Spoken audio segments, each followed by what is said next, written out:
अब हम perception, value, attitude तीनों पढ़ेंगे। सबसे पहले परसेप्शन देख लेते हैं। परसेप्शन का मतलब ये एक प्रोसेस होता है जिसमें इंडिविजुअल रिसीव करते हैं, ऑर्गेनाइज करते हैं, इंटरप्रेट करते हैं इन्फॉर्मेशन जो भी उन्हें अपनी सराउंडिंग में मिलते हैं ताकि वो उसे मीनिंग दे सके। ये हेल्प करता है बेसिकली एक पर्सन को अंडरस्टैंड करने में दुनिया को, और बिहेव उसके अकॉर्डिंगली वो बिहेव करता है। सिंपल वर्ड्स में बोले तो परसेप्शन सिर्फ वो नहीं होता जो आप देखते हो, पर जो आप देख के समझते हो वो होता है।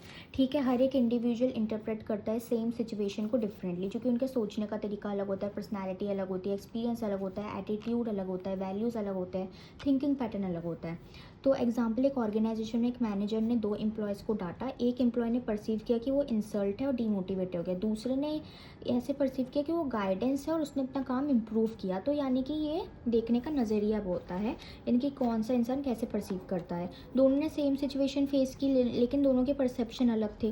की पॉइंट्स ये हो गए कि परसेप्शन कनेक्ट करता है एक पर्सन को एनवायरनमेंट के साथ, और जो हम देखते हैं सुनते हैं उसको मीनिंगफुल अंडरस्टैंडिंग में कन्वर्ट करता है, फॉर्म करता है एक ह्यूमन बिहेवियर को इन ऑर्गेनाइजेशन। ठीक है, तो परसेप्शन एक इंडिविजुअल का पर्सनल व्यू ऑफ रियलिटी है, और एक की रोल प्ले करता है कि कैसे हम रिएक्ट करते हैं, डिसीजन बनाते हैं, दूसरों के साथ इंटरेक्ट करते हैं। परसेप्शन का प्रोसेस होता है, परसेप्शन एक सिंगल स्टेप नहीं होता लेकिन सीरीज ऑफ मेंटल स्टेजेस होता है, जिसकी वजह से इन्फॉर्मेशन कन्वर्ट होती है मीनिंग में। 5 स्टेजेस होते हैं। रिसीविंग स्टिमुली, यानी कि हमें इन्फॉर्मेशन मिलती है। ठीक है, हम अपने आँखें आईज नोज टच से हमें एक इन्फॉर्मेशन मिलती है, तो बहुत सारी स्टिमुली होती है एनवायरनमेंट में, पर हमारे सेंसेस सारे कैप्चर नहीं कर सकते। सेलेक्शन ऑफ स्टिमुली, यानी कि हम एक इन्फॉर्मेशन सेलेक्ट करते हैं जो अट्रैक्ट करती है हमें, हम उसको सेलेक्ट करते हैं, उसके बारे में सोचते हैं। ठीक है, ऑर्गेनाइजेशन, देन हमें जब इन्फॉर्मेशन मिलती है हमारा माइंड उसको ऑर्गेनाइज करता है, कनेक्ट करता है चीज़ों से। ठीक है, कनेक्ट करके हम फिर उसको ऑर्गेनाइज करते हैं। इंटरप्रिटेशन, जब ऑर्गेनाइज हो जाता है तो इंटरप्रिटेशन हम उस चीज़ को समझते हैं। एंड देन रिस्पॉन्स यानी कि रिएक्शन, यानी कि हम फीडबैक देते हैं, उसके ऊपर रिएक्ट करते हैं, रिस्पॉन्स करते हैं। ठीक है, तो फर्स्ट स्टेप इन्फॉर्मेशन रिसीव करना।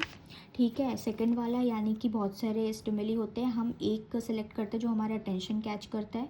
ठीक है, सिलेक्शन डिपेंड करता है आपके इंटरेस्ट, इंपॉर्टेंस, रेलेवेंस में। ऑर्गेनाइजेशन, जब हम इन्फॉर्मेशन सेलेक्ट करते हैं तो हमारा ब्रेन ऑर्गेनाइज करता है उसको मीनिंगफुल पैटर्न में, वो सिमिलर थिंग्स को एक साथ अरेंज करता है और लॉजिकली बनाता है।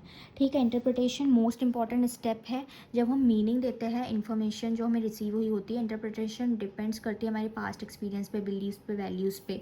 देन रिस्पॉन्स एंड रिएक्शन, जो फाइनली जो इंडिविजुअल रिएक्ट करता है बेस्ड ऑन द इंटरप्रिटेशन, ये रिस्पॉन्स वर्बल बिहेवियरल भी हो सकता है, नेगेटिव और पॉजिटिव भी हो सकता है। कंक्लूजन, ये अंडरस्टैंड कर मदद करता है एनवायरनमेंट को और हम रिस्पॉन्ड कर सके सही से। ये शो करता है कि परसेप्शन ऑटोमेटिक नहीं होता बल्कि हमारे थिंकिंग और इंटरप्रिटेशन से शेप होता है।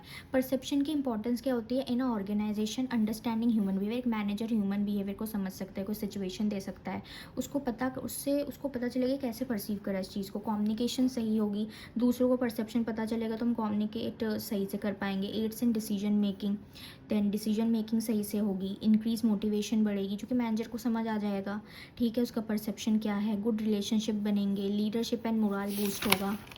ठीक है, अब जो फैक्टर्स इन्फ्लुएंस करते हैं परसेप्शन को, फैक्टर्स इन द परसीवर, जो परसीवर के अंदर फैक्टर्स होते हैं, फैक्टर्स इन द टारगेट, जो ऑब्जेक्ट हम ऑब्जर्व करते हैं, फैक्टर्स इन द सिचुएशन, जो कि हमारा एनवायरनमेंट होता है। तो factors in the perceiver, the person who perceive, सबसे पहले उसका एटीट्यूड। ठीक है, पॉजिटिव एंड नेगेटिव एटीट्यूड भी हो सकता है, चीज़ों को देखने का एक्सपीरियंस, उसके पास्ट एक्सपीरियंसेस क्या रहे हैं। मोटिव एंड नीड्स, यानी कि उसकी जो अभी करंट नीड्स है वही इन्फ्लुएंस करेगी कि उसको किस चीज़ पे फोकस करना है। पर्सनैलिटी, उसकी जो भी पर्सनैलिटी है, ठीक है, type A type B personality है, तो उस हिसाब से वो परसीव करेगा चीज़ों को, यानी कि इंट्रोवर्ट एक्सट्रोवर्ट। देन एक्सपेक्टेशन, उसकी एक्सपेक्टेशन कुछ और हो सकती है, ठीक है, तो उस हिसाब से वो परसीव करेगा चीज़ों को। देन हमारा फैक्टर्स इन द टारगेट, जो भी हम ऑब्जेक्ट ऑब्जर्व कर रहे हैं, सबसे पहले अपीयरेंस, अगर किसी बंदे ने फॉर्मल पहने तो हम इसे प्रोफेशनल समझते हैं। बिहेवियर, उसका बिहेवियर कैसा है, ये भी हमारे दिमाग में बहुत बैठाता है कि इसका बिहेवियर रूड है तो ये सही नहीं है। कंट्रास्ट, ठीक है, कंट्रास्ट मतलब कोई ऐसी चीज़ जो बैकग्राउंड में सबसे ज़्यादा एकदम यूनिक है। ठीक है, कंट्रास्ट जैसे कि कलर वगैरह, जैसे कि बहुत सारी वाइट कार्स है, उसके बीच में एक रेड कार है, तो जो रेड कार है वही आपको कंट्रास्ट करेगी। ठीक है, अब नोवेल्टी यानी कि उसकी यूनिकनेस, ठीक है, फेमिलियरिटी, अब फेमिलिटी वो फेमिलियर हो आप उस चीज़ से, ठीक है। Factors in the situation environment में, यानी कि टाइम बहुत मैटर करता है परसेप्शन में। लाइक अगर आप हंस रहे हो किसी पार्टी में, so that is normal, but अगर नहीं, आप टाइम में ये होगा कि परसेप्शन ऐसा होगा जैसे कि आप दिन में सो रहे हो तो लोग समझेंगे कि आप आलसी हो, रात में सो रहे हो तो आप नॉर्मल हो। प्लेस ऐसा होगा, आप हंस रहे हो किसी पार्टी में, डैट इज़ नॉर्मल, बट अगर आप किसी की शोक सभा में हंस रहे हो, so that is not normal. Social setting, जैसे लोगों से आप मिलते हो तो उससे भी आपका परसेप्शन सेट होता है, इन्फ्लुएंस होता है। तो ये हमारा पूरा परसेप्शन था, ठीक है। परसेप्शन रियलिटी नहीं होती है, डिपेंड करता है परसीवर पे, वो कैसे परसीव करता है। टारगेट, आप किस चीज़ को परसीव कर रहे हो, सिचुएशन जो कि आपके आसपास हो रहा है। जब हम इसको अंडरस्टैंड कर लेते हैं फैक्टर को, तो ये हेल्प करता है रिड्यूस करने में मिसअंडरस्टैंडिंग, बिल्ड करता है better relationship at work and in daily life. Now let's study concept and types of values. Values का मतलब होता है जो डीपली हेल्ड बिलीव्स आपके होते हैं, मान्यता, ठीक है। प्रिंसिपल, जो आपको गाइड करता है एक पर्सन को, पर्सन के बिहेवियर को, डिसीजन मेकिंग प्रोसेस को, ठीक है। हेल्प करता है लोगों को डिसाइड करने में कि क्या गलत है, क्या रॉन्ग है। एथिक्स सिखाता है क्या इंपॉर्टेंट है, क्या अनइम्पॉर्टेंट है। इन्फ्लुएंस करते हैं उनके एक्शन को at work and in their life. Values एक इंटरनल कंपास की तरह वर्क करता है। ये हम फॉर्म कर लेते हैं early in life through our parents, culture, religion, education, बचपन से ही। ऑर्गेनाइजेशन में वैल्यूज़ इन्फ्लुएंस करता है एक एम्प्लॉय के बिहेवियर को और कॉपरेशन को और डिसीजन को, ठीक है। एग्जाम्पल, अगर ऑनेस्टी पर्सन की वैल्यू है, सो वो हमेशा ट्राई करेगा क्योंकि सच बोले, ठीक है। जिसकी आदत होती है सच बोलने की, उसने सीखा ही है, तो वो झूठ नहीं बोल पाता है चाह के भी। टाइप्स ऑफ वैल्यूज़, ये 5 तरह के वैल्यूज़ होते हैं। तो टर्मिनल वैल्यूज़, जो आप अचीव करना चाहते हो, ये एंड गोल्स और फाइनल ऑब्जेक्टिव जो एक पर्सन अचीव करना चाहता है अपने लाइफ में, वो रिप्रेजेंट करता है कि हम क्या बनना चाहते हैं। जैसे कि हमें हैप्पी रहना है, हमें आज़ाद रहना है, सेल्फ रिस्पेक्ट चाहिए, सक्सेस चाहिए। इंस्ट्रूमेंटल वैल्यूज़, यानी कि आप क्या मीन्स और मेथड्स यूज़ करते हो अपने टर्मिनल वैल्यूज़ को पूरा करने के लिए। पर्सनल वैल्यूज़ में हमारा हो जाएगा कि रिलेटेड टू इंडिविजुअल बिहेवियर और पर्सनल गोल्स। सोशल वैल्यूज़, ये रिलेटेड होता है वेलफेयर ऑफ सोसाइटी के लिए, कि हम कैसे बिहेव करते हैं टूवर्ड अदर्स। मोरल वैल्यूज़, ये गाइड करते हैं क्या गलत है, क्या सही है। एग्जाम्पल हो जाएगा, एक टीचर वैल्यू करता है ऑनेस्टी, वो उसका मोरल वैल्यू, ठीक है। और फेयरनेस, सोशल वैल्यू। तो इक्वल मार्क्स देता है स्टूडेंट को based on their performance and not biasness या नॉट फेवरेटिज्म। तो वैल्यू एक्ट करते हैं मोरल कंपासेस ऑफ लाइफ की तरह, और शेप करता है ह्यूमन बिहेवियर को। और वैल्यूज़ के बिना लाइफ और work would be lack of direction and ethics. Now attitude के बारे में देख लेते हैं।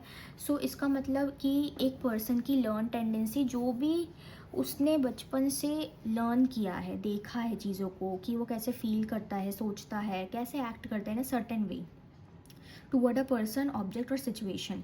ये डेवलप्ड होता है एक्सपीरियंस, फैमिली, कल्चर, एनवायरनमेंट के थ्रू। ये पॉजिटिव भी हो सकता है, नेगेटिव भी हो सकता है, न्यूट्रल भी हो सकता है, ठीक है। और इन्फ्लुएंस करता है लोगों को कि वो कैसे सोसाइटी और काम पे बिहेव करे। अगर एक एम्प्लॉय बिलीव करता है कि कंपनी उसको अच्छे से ट्रीट करती है, तो उसका पॉजिटिव एटीट्यूड रहेगा, वो अच्छे से काम करेगा। इसके 3 कंपोनेंट होते हैं, डैट विल बी कैब, ठीक है, जो कैब गाड़ी होती है ना। तो C for cognitive, A for affective, B for behavioural. Cognitive मतलब थिंकिंग, ठीक है। कॉग्निटिव मतलब माइंड, थिंकिंग इन्वॉल्व करता है पर्सन के believe, opinion and knowledge about something, किसी चीज़ को लेके, ठीक है। आंसर, ये ऐसे क्वेश्चन को आंसर करते हैं, what do I think about, मैं इसके बारे में क्या सोचता हूँ। Example, I believe my manager is honest and hard working, मैं अपने मैनेजर के बारे में सोचता हूँ कि वो ऑनेस्ट है, हार्ड वर्किंग है। अफेक्टिव कंपोनेंट यानी कि फीलिंग, ठीक है, ये रिप्रेजेंट करता है पर्सन के इमोशन को और फीलिंग को टुवर्ड समवन और समथिंग। ये आंसर करता है कि मैं कैसा फील करता हूँ। एग्जाम्पल, मैं हैप्पी फील करता हूँ, ठीक है, और रिस्पेक्टेड फील करता हूँ जब मैं अपने मैनेजर के साथ काम करता हूँ। बिहेवियरल कंपोनेंट यानी कि मीन्स एक्शन, ये शो करता है कि कैसे एक पर्सन एक्ट करता है, बिहेव करता है because of their beliefs and feelings और एटीट्यूड्स। ये आंसर करता है, how do I behave because of this attitude, मैं इस एटीट्यूड की वजह से कैसे बिहेव करता हूँ, ठीक है। एग्जाम्पल, जब मैं अपने मैनेजर के साथ काम करता हूँ तो मैं हार्ड वर्क के साथ काम करता हूँ और कोऑपरेट करता हूँ। तो ये हमारे कंपोनेंट्स थे। एग्जाम्पल, एक स्टूडेंट बिलीव करता है cognitive, that regular study leads to success, ठीक है। फील्स मोटिवेटेड, अफेक्टिव उसकी feeling, and studies daily behaviour, यानी कि उसने उसकी थिंकिंग ये थी, वो बिलीव करता है कि रेगुलर स्टडी की वजह से सक्सेस मिलती है, और मोटिवेटेड फील करता है यानी कि अफेक्टिव फील करता है, और डेली स्टडी करता है तो वो बिहेवियर ऐसे बिहेव करता है।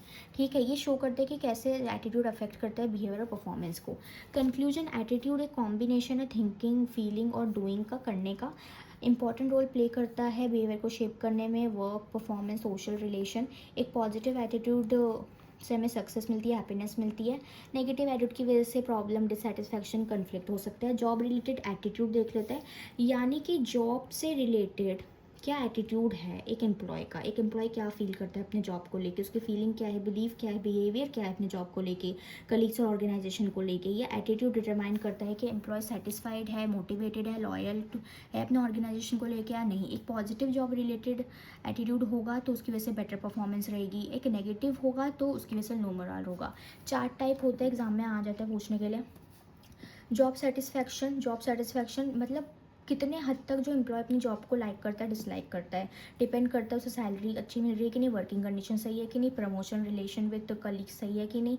एग्जाम्पल, एक टीचर इन्जॉय करता है पढ़ाना और उसको रिस्पेक्ट मिलती है स्टूडेंट से, वो सेटिस्फाइड फील करता है।